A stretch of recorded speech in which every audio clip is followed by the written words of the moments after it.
This is a quick look at this fly fishing rod from Moonshine Rod Company.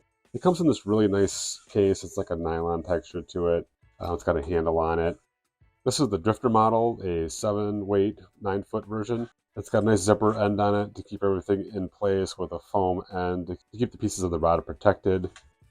It is like a medium brown in color. It has some nice accents here with the gold striping, some cork accents on the end.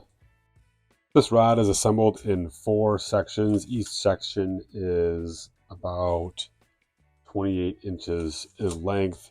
It did come with 2 tips. It did come with 2 end pieces of the rod in case you break one of them. Assembly is pretty straightforward. There are just a couple dots on one end to match the next piece. It keeps all your fishing line guides lined up perfectly by matching up the dots. Overall, this is a beautiful fly fishing rod. The quality is obviously there. It is super lightweight. The drifter version of this fly rod from Moonshine is made of S2 fiberglass. There are a lot of different options for different lengths and weights. What I like about this one is it's kind of a classic look to it with the orange alignment dots to when you put each section together.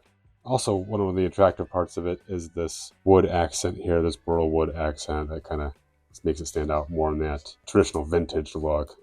Overall, it's just a great fly fishing rod. Like I said, there are a ton of different size and length options, as well as Moonshine makes other options for material too. There's some carbon fiber models that are nice as well with some different color options. These are beautiful fly fishing rods.